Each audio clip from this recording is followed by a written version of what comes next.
दिवाली के शुभ अवसर पे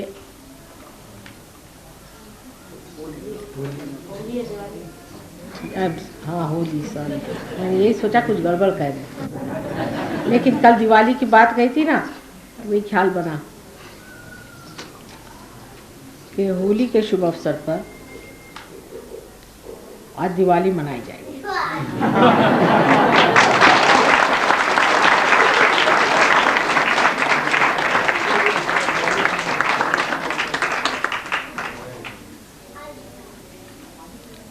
होली के दिन आप जानते हैं होलिका को जलाया गया। अग्नि का बड़ा भारी दान है, कार्य है, क्योंकि अग्नि देवता ने होलिका को वरदान दिया था कि किसी भी हालत में तुम जल नहीं सकते, और चाहे किसी भी तरह से मृत्यु आ जाए तो तुम जल नहीं सकते। और वरदान दे करके फिर बहुत पछताया, क्योंकि प्रहलाद को लेकर वो गोद में बैठे। अब अग्नि देवता के सामने प्रश्न पड़ा, धर्म का प्रश्न, कि मैंने इनको वचन दे दिया कि मैं तुमको जलाऊंगा नहीं, और इस वचन को मैं अब कैसे भंग करूं। और प्रहलाद तो स्वयं साक्षात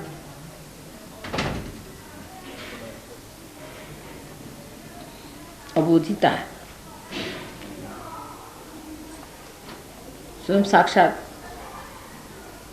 गणेश का प्रादुर्भाव, और इनको किस तरह से जला जाए, इनको तो कोई नहीं जला सकता, और मेरे भी शक्ति से परे, ये तो मेरे शक्ति से परे। तो उन्होंने विचार ये किया कि अहंकार कैसा कि इतनी बड़ी शक्ति के सामने मैं अपनी शक्ति की कौन सी बात कर सकता, मेरी ऐसी कोई सी भी शक्ति नहीं है जो इनके आगे चल सके, इनकी शक्ति इतनी महान है, तो इनको तो मैं जला सकता ही नहीं, चाहे कुछ भी कर लूँ। लेकिन इस वक्त दूसरा बड़ा भारी मेरे सामने धर्म कार्य,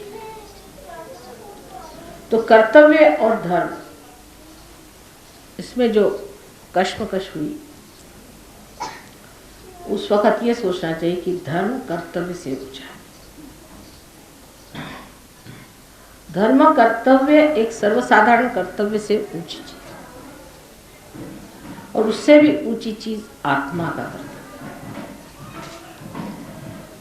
यानी जो छोटा परिखी में बंधा हुआ सीमित जो कुछ भी हमारा वलय है, गोल है, उससे जो ऊंचा गोल है, उससे जो ऊंचा वलय है, उसको उतरना अगर है तो इस छोटे को छोड़ना पड़े। और यही कृष्ण ने शिक्षा दी। कृष्ण ने कहा कि अगर आपको हित के लिए झूठ बोलना पड़े तो आप झूठ बोलिए, सच बोलने की बात ठीक है, लेकिन किसी ऊंची चीज के लिए नीची चीज को छोड़ना पड़े। जैसे कि कोई आदमी अब अंदर आ जाए और किसी को मारना चाहता है, खून करना चाहता है, एक तो उसके अनधिकार चेष्टा है, उससे आपने पूछा ये महाशय ऊपर है, तो आपने कहा कि हाँ है, मतलब सच कह दिया, सच कहना चाहिए, सच कह दिया, तो वो जाके उसको मार डाले।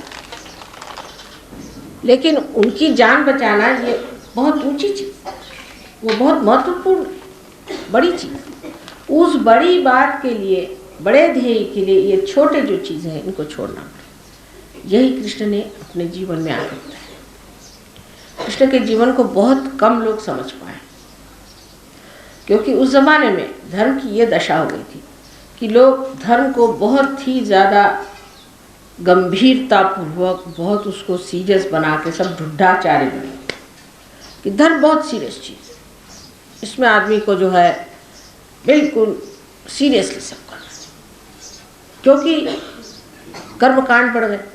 अब कर्मकांड करने में बड़ी आफत रहती कि अगर आपने इधर से उधर दीप जला दिया तो भगवान जी नाराज, इधर से उधर आपने अगर उदबत्ती जला दी तो भगवान जी नाराज, अगर लेफ्ट हैंड से आपने कुछ कर दिया तो गया।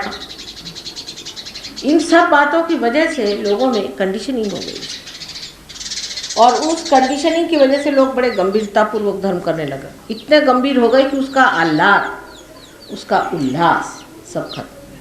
तो राधा जी की जो मेन शक्ति थी वो थी आह्लाददायी, सबको आह्लाद देना, ये उनकी मेन शक्ति। और इसीलिए उन्होंने फिर होली का त्यौहार बनाया। कृष्ण ने आकर के जितनी भी पूजाएं थी सबको बंद करके और कहा कि अब पूजा वूजा मत करो, तुम उस आत्मा की ओर बढ़ो जिसको तुम्हें पाने का। और छोटी छोटी चीजों में मत खोना, शुद्र चीजों में नहीं खोना है, लेकिन ऊंची चीज के ओर अपनी दृष्टि लगाए। अब जो आदमी, मैं तो बड़ा झूठ कभी बोलता नहीं साहब, कभी कभी ऐसा आदमी ओवर स्पष्ट वक्ता भी हो जाता है और अहंकार में दूसरों को दुखाता भी, या नहीं तो उसी में उसका जीवन सत्यानाश हो जाता है। सच भी क्यों बोलना, धर्म भी क्यों करना, कर्तव्य क्यों करना, क्योंकि आपको आत्मा होना है। और किसी भी चीज से आप इस तरह से बंधन में फंस जाएं और उससे आपको सीरियसनेस आ जाए, आप बुढ़ा जाए, जिसको बुढ़ाना कहते हैं, उससे कोई फायदा नहीं। सो धर्म जो है वो आदमी को बिल्कुल पूरी तरह से एकदम जमा देता था, जैसे आइसक्रीम नहीं जम जाती ऐसे जम जाता। और शक्ति का संचार कैसे, उसका आनंद कैसे लोग उठाए, तो उन्होंने रंग वगैरह खेलना शुरू किया। रंग खेलो, रंग भी सारे जो रंग हैं आप देखिए कि रंग भी देवी के रंग है, सारे सातों चक्रों के रंग से रंग खेला जाता है। सारे चक्र के रंग ही अपने ऊपर उखाड़ लो और खेलो, उल्लास, आह्लाद, आनंद। गंभीरता पूर्वक बैठने कौन सी जरूरत है, अगर आप परमात्मा को पाए तो खुश। वल्लभाचार्य के पास एक बार सूरदास जी गए और उनसे अपना रोना, बेचारे वो पार नहीं थे तो रोते ही रहते थे तो रोना शुरू करा। तो वल्लभाचार्य तो साक्षात श्री कृष्ण ही अंशा बताते, तो उनसे रहा नहीं गया। तो उन्होंने कहा, काहे घिघियावत हो। समझ में नहीं आया कि हर समय घिघियाते क्यों। इसके लिए, घिघियाने के लिए और कहीं शब्द नहीं मिलेगा आपको, कि हर समय ये रोने की क्या जरूरत है। परमात्मा के प्रेम में आदमी आनंद विभोर हो जाता है।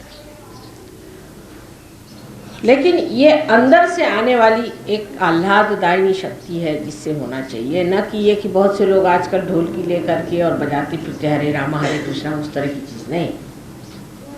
ये उसकी कॉपी है, जो मैंने कल कहा कि रियलिटी और कॉन्सेप्ट में बहुत अंतर है। जो असलियत है उसमें आदमी विभोर होकर के खुश होता है, उसमें कोई अश्लीलता नहीं, कोई गंदगी नहीं है, उसमें कोई जानबूझ करके नाटककारी नहीं। अंदर ही से आदमी खुश होकर के आह्लाद और उल्लास को महसूस करता है। और वही चीज़ जो है बाद में अनेक आघातों से भी दुखदायी हो गई। सब धर्मों में इसी प्रकार होते रहा। जैसे कि मुसलमानों में आपने देखा है कि वो लोग मारते हैं अपने, खाए हुसैन हम न हुए, सुना होगा। मैंने रोने वाला धर्म, ये धर्म नहीं हो सकता। जब धर्म में रोना है तो ऐसे धर्म में क्या आने का, ऐसे तो रोना ही होता है। सो दुख पाने वाला और दुख देने वाला धर्म हो नहीं सकता। लेकिन ये सब धर्मों में ऐसी बातें आ गई, हिंदू धर्म में भी आ गई। मैंने ये कि जो आदमी बिल्कुल मरगिल्ला हो वही बड़ा भारी साधु संत मानने लगे। बिल्कुल मरगिल्ला होना चाहिए, उसकी हालत ये होनी चाहिए कि उसको एक उद्विग्नता होनी चाहिए और वो ऐसी दशा में होना चाहिए कि आधा पागल आधा अच्छा। कभी भी उठा डांस करना शुरू कर दिया या कभी रोने को बैठ गया, दुबला पतला हड्डियाँ, उसकी पिचका हुआ मुँह, 50 उसमें झुर्रियाँ पड़ी हुई, आंखें बिल्कुल बल्ब के जैसे बाहर, निस्तेज, तंदुरुस्ती चौपट, और हर तरह की उस पर दुर्दशा। ऐसा आदमी कभी भी धार्मिक नहीं होगा। प्रसन्न चित्त, खिली हुई तबीयत, खुला हुआ हृदय और प्रकाश जैसे उसके अंदर से बह रहा। तो होलिका का दहन बाद, जैसे मैंने कल कहा, आज से यही तय कर ले कि अब होली जो है ये दिवाली हो जानी चाहिए। इसका आनंद जो है विभोर होना चाहिए। होली का आनंद सीमित होता है, जबकि हम एक ही होलिका जलाते हैं, लेकिन फिर वो कलेक्टिव कॉन्शियसनेस में बहता है। जैसे हर आदमी, चाहे वो चमार हो, भंगी हो, घर में कोई भी हो, तो जैसे हमारे खानदान में लखनऊ में जहाँ के रहने वाले हैं, जमींदार लोग हैं ये लोग, तो मजा लें कि जमादार बेचारे अंदर भी आ जाएं घर के अंदर। वैसे तो इन लोग के ऐसे कि तुम दहलीज पे क्यों आए, ये हद होती थी पहले। लेकिन होली के रोज़ चाहे फिर कोई भी हो, मालिक हो चाहे नौकर हो चाहे कोई, सब आपस में होली खेलते थे। यहाँ तक कि मालिक के कपड़े भी फाड़े तो भी कोई कुछ नहीं कह सकता होली के रोज़। और इस तरह से एक समाजवाद और एक सामाजिक खुशी का त्यौहार अपने देश में शुरू। पर जैसे कि होली में भी आदमी फिर एक नीचे स्तर पे उतरने लग जाता है, अश्लीलता पे आ जाता है। ऐसे हर एक जगह होता ही है, हर चीज़ सड़ने से लग जाती है। सड़न इसलिए आती कि उसमें जीवंतता नहीं है। अगर चीज़ में जीवंतता हो तो चीज़ में सड़े। और इस तरह से जब होने लग जाता है तो वही चीज़ बहुत ही गंदी और बुरी दिखाने लगती है। जब होली का त्यौहार महाराष्ट्र में मनाया जाने लगा तो तिलक वगैरह लोगों ने इसका बड़ा विरोध किया, क्योंकि लोग की गाली गलौज, गंदगी बातें, क्योंकि यूपी के लोगों को वहाँ भैया लोग कहते हैं, और महाराष्ट्र में मराठी में गालियाँ है ही नहीं, करीबन नहीं। और ये सब जो गालियाँ होती हैं गंदी गंदी, तो ये सब मराठी लोग भी हिंदी की गाली देते, क्योंकि जब उनके आने तो उन्होंने यही इम्पोर्ट किया हुआ। और अधिकतर गालियाँ हिंदी की बोलते हैं, और मराठी की गालियाँ तो कुछ होती नहीं है।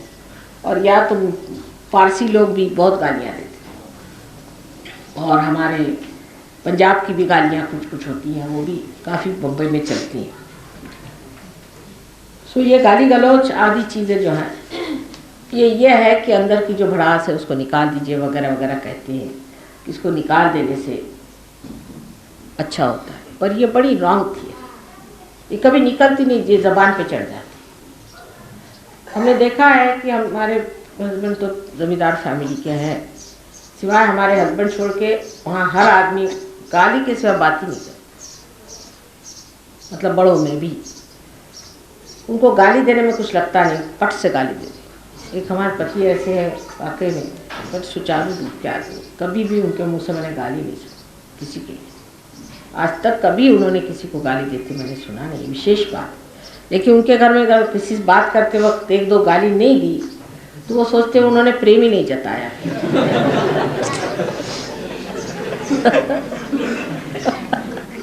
वहाँ तरीका ये है कि दोस्त को मिलेंगे तो 50 पहले गाली देंगे, उसके बाद फिर गले मिलेंगे। तो वो यही चीज़ से फिर वो चढ़ जाती है गाली। उसका नुकसान भी बहुत हो जाता है। ऐसी चीज़ें अगर चढ़ जाए जीभ पे तो जिह्वा में शक्ति नष्ट हो जाती। जिह्वा का आदर नहीं होने से आप जो बोलते हैं वही झूठ होएगा।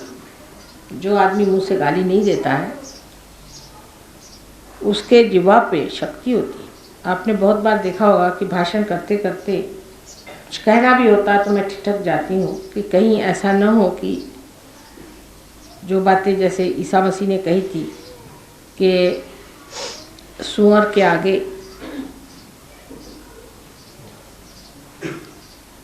मोती नहीं डालना चाहिए। लेकिन अंग्रेजी में सुअर शब्द जो है ये गाली है और बहुत बुरी गाली है, और मराठी में नहीं है, पर तो भी थोड़ी सी है, पर ज़्यादा नहीं। पर अंग्रेजी भाषा में बोलते वक्त मैं नहीं बोलती हूँ।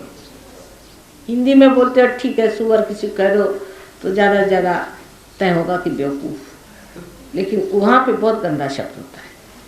इस तरह से जहाँ जहाँ जिस तरह का व्यवहार है उसकी मर्यादा रखते हुए आदमी को रहना चाहिए, नहीं तो जिह्वा जो है वो नष्ट हो जाती है।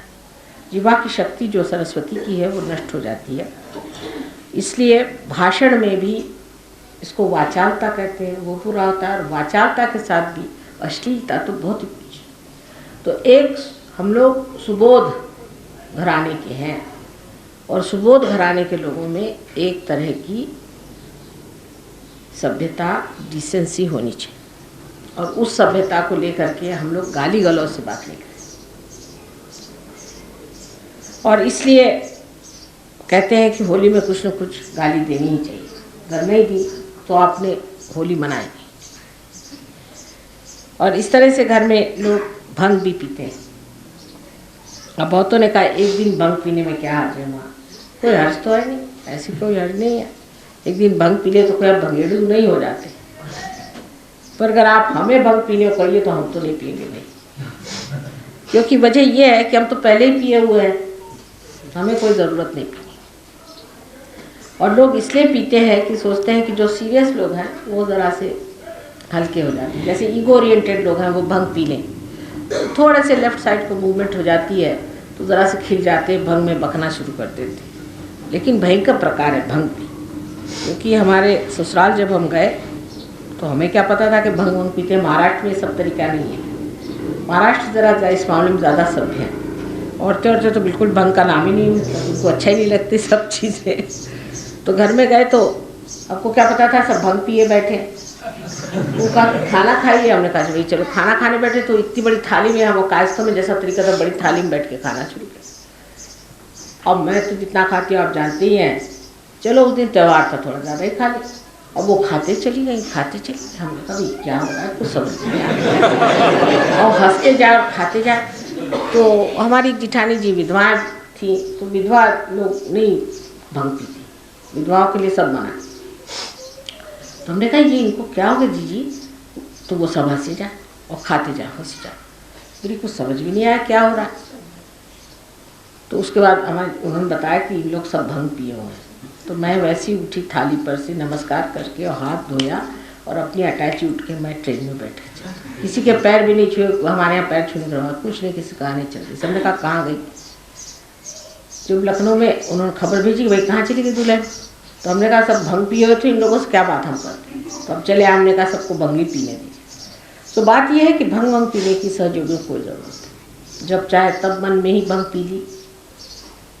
भंग का जो उपयोग है लेफ्ट साइड में जाने का, वो हम लोग ऐसे ही कर सकते। मतलब ये कि कोई अगर आदमी बड़ा ईगो ओरिएंटेड है, बहुत ड्राई है, शुष्क है, गंभीर है, तो उसके लिए सहयोग में पूर्ण व्यवस्था है कि वो अपने आज्ञा चक्र को ठीक कर ले। आज्ञा चक्र को अगर वो इसी से तरह से खुलवा ले, अपने ही आज्ञा चक्र को ठीक कर ले, तो वो लेफ्ट साइड में काफ़ी आ सकती। निद्रा के समय अगर आज्ञा चक्र को घुमा करके सो जाए तो अच्छे से निद्रा आ सकती। और अगर उसको फिर भंग की दशा से निकलना है तो फिर आज्ञा चक्र को कस ले तो फिर राइट साइड में आ सकते। तो जब अपने ही हाथ में सारी चीज़ पड़ी हुई है, जब हमारी सारी ही शक्ति हमारे अंदर समाई हुई है, और जब उसका पूरा ही ज्ञान हमको मालूम है कि कौन सा स्विच किस वक्त घुमाने का है, तो इस बाहर की चीज़ों का अवलंबन करने की ज़रूरत नहीं। तो उस वक़्त में भंग हो सकता है जस्टिफाइड थी शायद कृष्ण के ज़माने में, लेकिन कृष्ण भी पीते नहीं थे, खाते हैं शायद, पता नहीं क्या करते जो। उन्होंने ये किया, लेकिन बाकी लोगों को ज़रूरत पड़ी, क्योंकि जो सीरियस लोग थे उनको ज़रूरत थी कि भंग पिए, जिससे क्योंकि मिस आइडेंटिफिकेशंस हैं, हम राजा साहब हैं, हम महारानी साहब हैं, हम घर के मालिक हैं, हम फलाने हैं, हम कैसे मेहतर से मिले। मैं मेहतर तो करके झाड़ू लगा दूँ। तो उसके लिए ये कि पहले तुम भंग पियो तो मेहतर और तुम एक हो जाओ। भूल ही जाओ कि तुम मेहतर हो और वो राजा। इसलिए भंग पिला देते थे कि तुम्हें होश ही न रहे कि तुम कौन हो, क्योंकि इससे आइडेंटिफिकेशंस बने हुए हैं कि हम फलाने हैं, हम ढिगाने। भंग पी लिए तो सब एक हो। अब इसी का उल्टा हिस्सा ऐसा है कि जब कबीरदास जी ने कहा कि सुरती जब चढ़ती है तब सब एक जात हो जाते हैं। तो उन्होंने सोचा कि जब तंबाकू आदमी खाता है तो वो भी एक जात हो जाते हैं, तो उन्होंने तंबाकू का नाम सुरती रख दिया। जब हिसाब नहीं लगा पाए तो उनका तंबाकू ही सुरती होगी, क्योंकि तंबाकू जब खाते हैं, जब जिसको तंबाकू की तलफ होती है तो वो चाहे राजा हो, उस वक़्त में अगर कोई गरीब भी बैठा हो तो भी उससे कहा भाई तंबाकू हो तो दो थोड़ी मुझे, वो मांग लेता है। इसलिए उनका ये तंबाकू चीज़ सुर्खी हो सकती क्योंकि इसमें राजा रंक नहीं रह जाता। ये इंसान की खासियत है कि किसको कहाँ जाके मिलाएगा वो वही जाने। लेकिन होली का जो विशेषता है पर्व, इसमें ये याद रखना चाहिए कि दिवाली अगर इसे बनानी है तो इसमें डिसेंसी के साथ होना, इनडिसेंट काम नहीं, अश्लीलता बिल्कुल नहीं आनी चाहिए। अगर अश्लीलता आ गई तो फिर वो होली नहीं हुई, श्री कृष्ण की नहीं, वो तो होली हुई ऐसे लोगों की कि जो पार हो जाते हैं होली खेलते वक्त कोई सी भी अश्लीलता ना, यानी ऐसे जैसे सहयोग में हम स्त्री पुरुष होली नहीं खेलते, पुरुष पुरुषों के साथ, औरतें औरतों के साथ। सहयोग में भाभी देवर में हो सकता है, उसका भी एक नियम है। आप जानते हैं कि जो औरतें बड़ी हैं वो अपने से छोटों के साथ खेल सकती हैं, और जो बड़े हैं, अगर बड़े पुरुष हों तो उनके साथ स्त्री अगर छोटी हो तो वो होली नहीं खेल सकती, ना किसी भी तरह का व्यवहार, पर्दा होता है उसमें। उससे उलट अगर स्त्री बड़ी हो तो उसके साथ में पुरुष का व्यवहार जो है खुला होता है, ये अपने और मानी होता है। इसलिए भाभी देवर में होली होती है, लेकिन जेठ और दुल्हन में नहीं हो सकती। जेठ से पर्दा होता है, और ये कायदा आपको आश्चर्य होगा सारे हिंदुस्तान में है, और वो अपने आप ही चलता है, हम लोगों के अंदर अंतर्हित है, हमारे संस्कारों में बैठा है।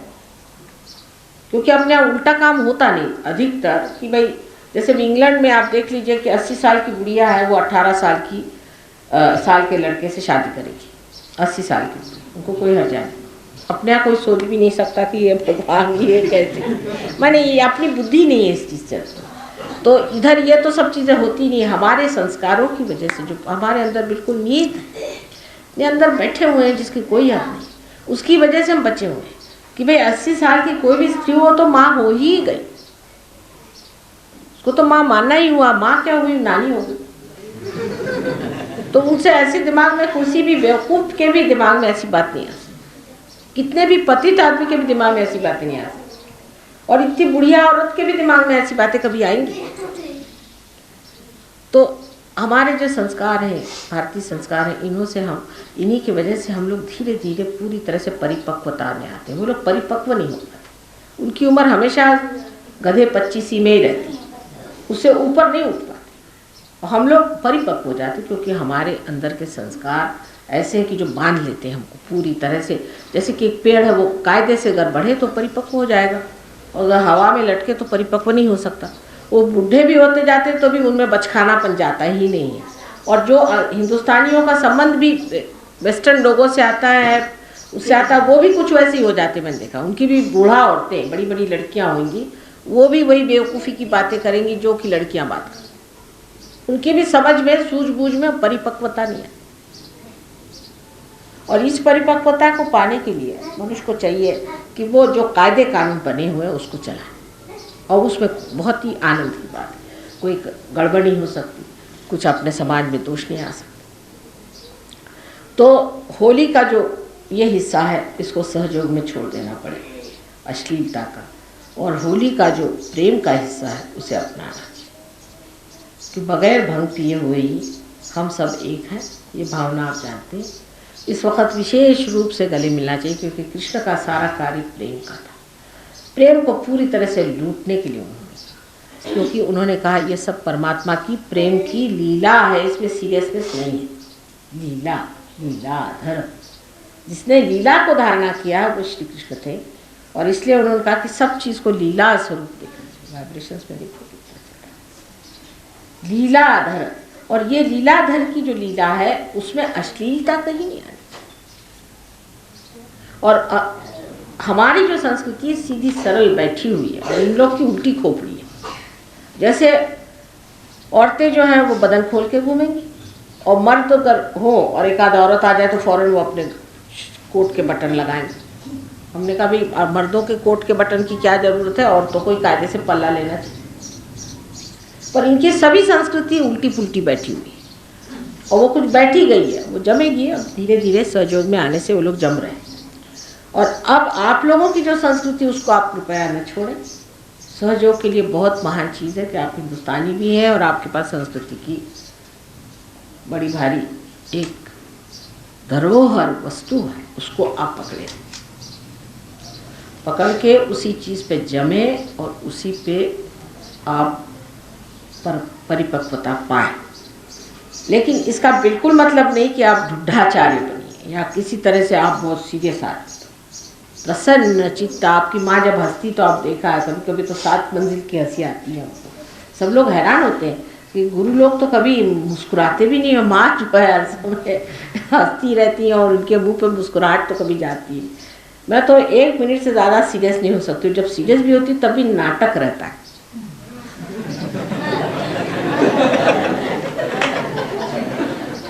और बहुत से लोग इस बात को जान गए, इसलिए वो भी नहीं सीरियसली लेते, ये गलत बात है।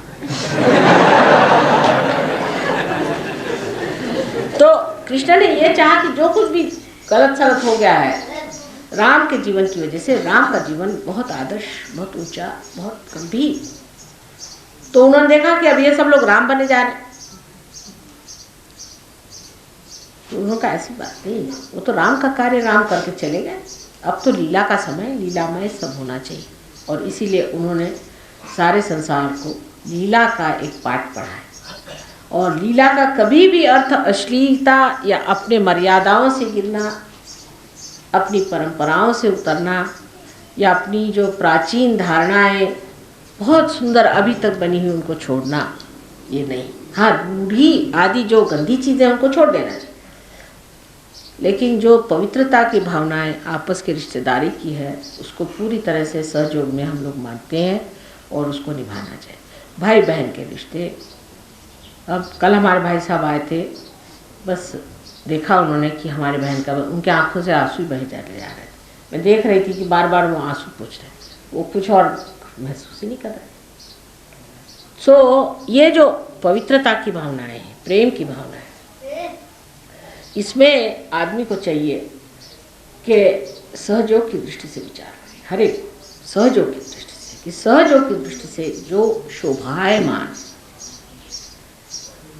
वो होना, तो माधुर्य को लेते हुए शोभायमान करना चाहिए। कोई सा भी बिहेवियर जो कि अशोभनीय है, छोटी छोटी बातों पे बात करना, छोटी छोटी बातों में उलझना, बेकार में आपस में झगड़े करना, किसी भी चीज़ की मांग करते रहना, हमको ये चाहिए वो चाहिए, या कोई भी तरह की इस तरह की बातें करना, ओछा।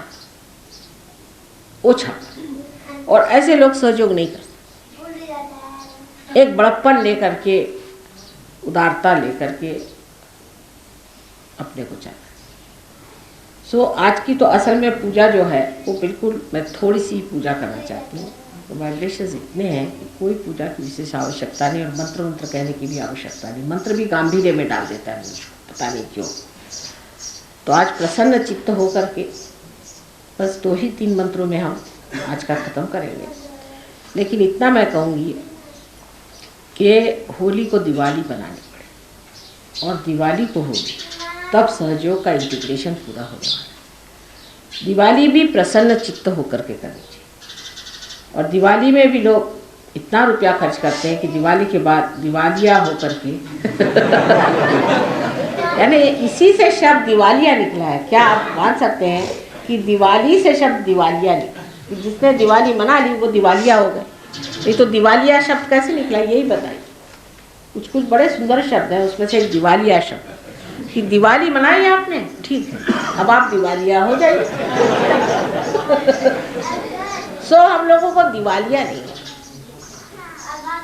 कोई ऐसी चीज़ नहीं करनी चाहिए जो कि मर्यादा से बाहर है। दिवालिया नहीं होना, जितना अपने बूते का है उतना करिए, उससे आगे आप परमात्मा पर छोड़िए। दिवालियापन करने की ज़रूरत है। और होली में दीवानगी करने की ज़रूरत है।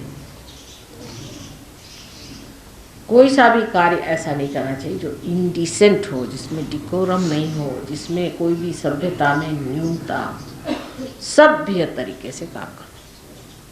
छोटी छोटी चीज़ में आपके अंदाज आ जाएगा किसकी मर्यादा। जैसे अब कल आर्टिस्ट लोग बजा रहे थे, उस वक्त किसी को उठना नहीं चाहिए, किसी भी आर्ट का मान करना है। आपको बहुत बार देखा होगा कि जब कोई आर्टिस्ट बजा तो मैं खुद ज़मीन पर बैठी, क्योंकि आप भी सीखें। मान पान किसका करना चाहिए, ये सहयोगियों को बहुत आना चाहिए, क्योंकि प्रोटोकॉल। आर्टिस्ट लोग भी देखिए पैर पर हमेशा, ये ट्रेडिशन है, पैर पे हमेशा शॉल रख करके बजाएंगे अगर असली आर्टिस्ट हो, क्योंकि हो सकता है श्रोतागण में कोई बैठे हो देव देवता और मेरे पैर न दिखाई दे।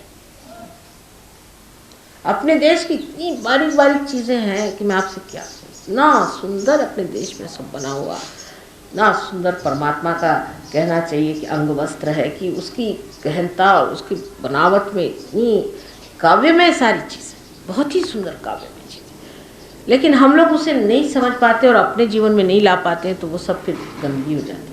मान पान की बात। अब कल जेठ बैठे हुए थे हमारे इस रिश्ते में, तो हमें आप देखिए पूरी समय पूरे लेक्चर में वो एक मर्यादा बनी रही कि हमारे जेठ बड़े भाई बैठे हुए हैं, उनके आगे कहाँ तक हम बोल सकते।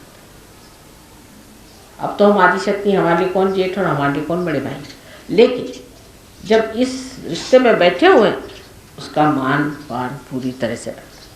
हर रिश्ते का मान पान रखना है। आप कुछ भी हो जाओ, सहयोगी भी हो गए तो भी आप मान पान को लेके जाए, ये नहीं कि उसको आप तोड़ दें। और इस तरह से जब आप करेंगे धीरे धीरे आपकी समझ में आ जाएगा कि इसमें बड़ा ही माधुर्य है और बहुत ही मीठी चीज़ें हैं। तो आज के होली के दिन सिर्फ होली का दहन का एक मंत्र आप अगर कहें कि होली का मर्दिनी, ये मंत्र से आप लोग, ये लोग मेरा पैर धोएंगे।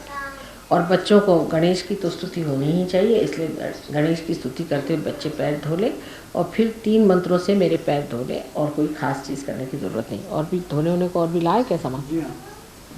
तो ठीक है, तो दूसरे इसे मंत्रों से आप वो धो लीजिए, होली का केस है तो और कोई ज़्यादा करने की ज़रूरत नहीं, क्योंकि फिर वो सीरियसनेस आ जाती है। क्योंकि कृष्ण ने सब होली सब पूजाएं बंद करा करके और सिर्फ होली का रुका, बस छोड़ो पूजा हो जाए, कंप्लीट पूजा पूरी बंद कर।